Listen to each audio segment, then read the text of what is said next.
We're at a local distillery here in Dordrecht, Rutte, to learn about the art of gin and Genever making. And they really know what they're talking about because they've been in this exact location making gin for over 100 years. We'll also be making our own Genever today, so stick around to find out if either of us will get the stamp of approval from the experts here at Rutte.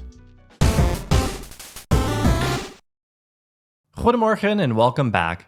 Today we're getting a behind-the-scenes look at the Rutte distillery here in Dordrecht, and even more exciting, we're going to be making our own gin and Genever. They pride themselves on making gin via the old methods and not cutting corners to save costs. We've walked by this place dozens of times and we almost came here for our Dordrecht vlog, but all of their workshops were completely booked up, which goes to show just how popular this place is. We don't know a lot about gin or Genever, and actually I didn't drink much gin until we moved to the Netherlands, so we're excited to learn about how it's made. By the way, if you're wondering why we're saying both Genever and Genever, or even wondering how gin and Genever are different, don't worry, we'll explain more in a bit. The Rutte family began their distillery in 1749 in Rotterdam, where many distilleries made their home. But in the 1800s, increased pollution in Rotterdam required them to move. A lot of them went to Schiedam. He chose to go to Dordrecht because of the harbor. We had a lot of import and export during that time, but also because of the biesbos. And he would go to the biesbos to forage their own botanicals and use that for his products. Yeah. Oh, and that's Eileen. She's our guide for our distillery experience today. The Dutch dry gin.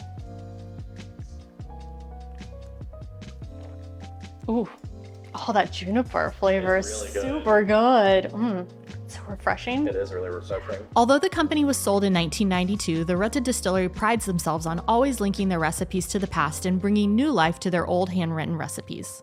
And today, you can find bottles of Rutte gin and Genever all over the Netherlands and beyond. Or, of course, you can visit them right here in Dordrecht like we are today.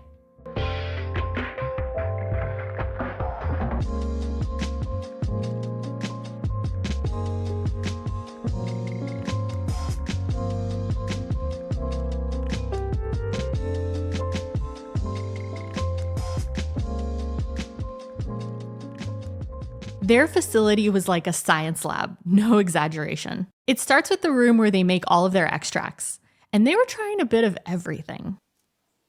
Ooh, very strong. And finally, we got to see the magical machine that makes the gin and Genever. So over here we have Volcano 4 and it's operating right now. So I'm very curious if you can guess which botanicals are in here. It's green, so I feel like I'm cheating. Is it basil? No, it's not basil. What do you think it is? Is it celery leaf? Yeah, Celery. celery Oh, good leaf. job. And there's also cardamom in here there and coriander seed. Eventually we will peel the oranges and put it in there as well. Because we use the orange peel, not just juice or anything of that. And then there's also angelica root in there and of course juniper berries. Yeah. So this will be the Dutch dry gin that you're now drinking. Nice. But how did they do this originally? This one is Eau by Marie and this one is still with that you had to put it on to get fire.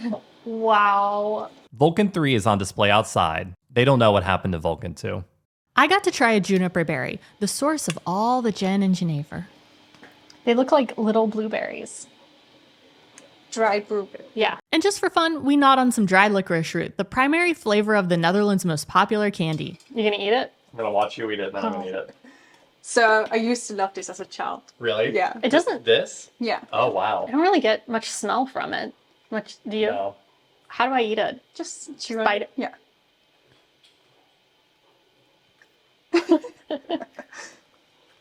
Oh, okay. Yeah.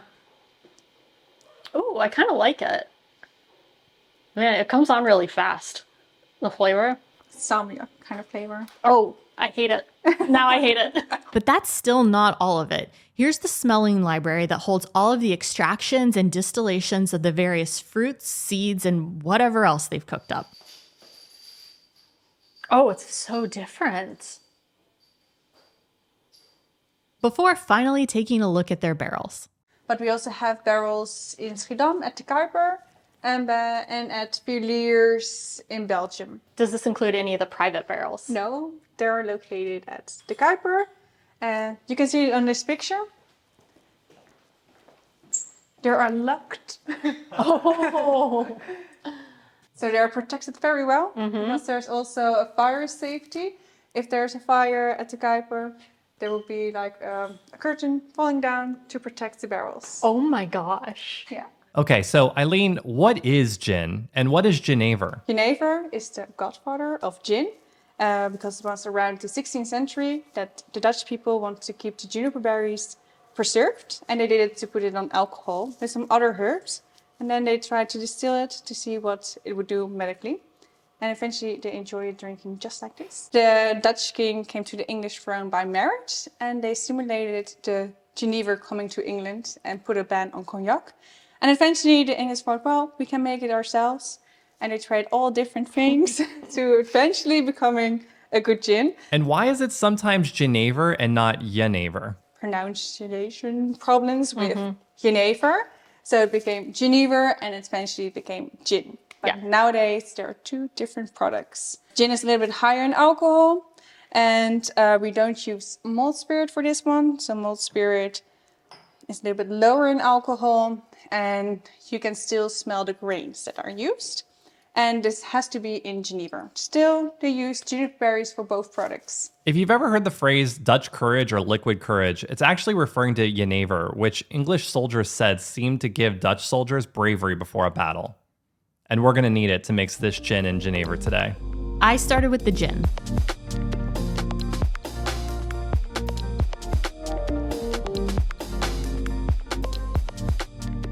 So you have your own step-by-step instructions.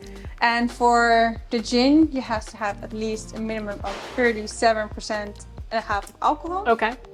So you can choose your alcohol percentage. So it can be 37.5, but it can also be 40 or 43 or 50. What's the highest someone's ever made? So our gins are all 43%. And then you put in here what your alcohol percentage is going to be. This gin is basically alcohol mixed with flavor. To mix the gin today, we'll need grain alcohol, filtered water, and distilled botanicals, with juniper as one of them. So much math. Well, then you're very happy that you're not going to do Genever. It's like homework. Do you need any help? Do I do the math first before I start mixing? Is that okay? All right, that makes sense. This seems like a lot of alcohol. So now you have to choose which botanicals you're going to use. So for gin, we mostly use only the distillation. Okay, But if so you the clear want- ones. Yeah. Juniper, coriander, and orange.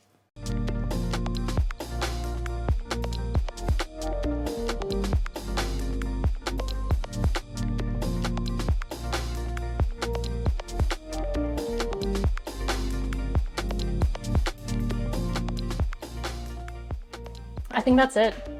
That's really good. Can I try it? Yeah.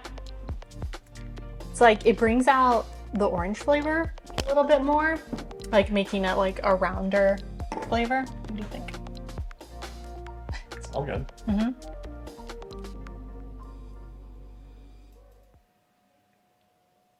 It's not for me. I like this combination. It's balanced. The walnut It is just kind of adds it, like it makes it less like not as like punchy.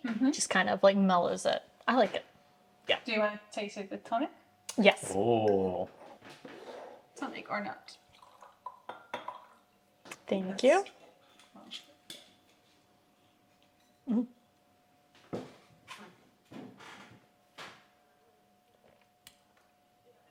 Yep. Yeah? That's good. Yeah, I love it. Then it was my turn to make the Genever. As Eileen mentioned, mixing the Genever is a bit more involved. There are a few different types of Genever. I chose to make a malt wine Genever, which includes alcohol that's been aged in a cask. We'll also need grain alcohol, sugar if you want, but I did not choose to add sugar, filtered water, and distilled or extracted botanicals, with juniper again as one of them. Juniper, black currant, Ooh. cinnamon, and a drop of coriander. It smells like aged, like in a good way. Do you smell the cinnamon and the black currant? I don't. I'm surprised I don't smell the cinnamon. Yeah.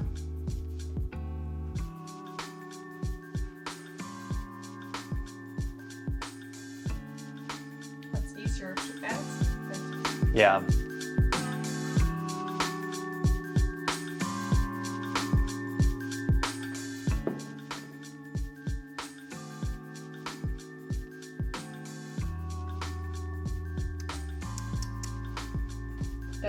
Oh yeah. Ooh. Almost, yeah.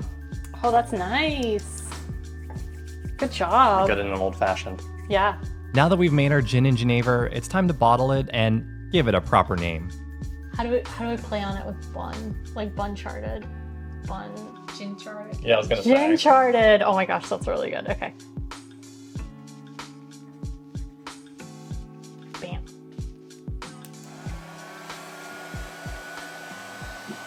So we've been here since 1872, and you can come by to the shop and buy something very nice for your friend, for yourself, or your colleague or family. And otherwise, you can also email info@rutte.nl and do a nice workshop or tasting. And on Saturdays, you can visit around 3 o'clock and 4 o'clock for a mini tasting. This is so much fun. Yeah. Yeah, that's really great. Thanks to Rutte for partnering with us on this video. If you find yourself in Dordrecht, you should definitely visit their distillery. And if you don't have plans to visit the oldest city in Holland, maybe you should. Check out our video for more information on Dordrecht here. It's up here. Right there. And we want to know, what's your favorite cocktail or mocktail? Let us know in the comments below. And as always, thanks for watching, and we'll see you on the next one. Doei!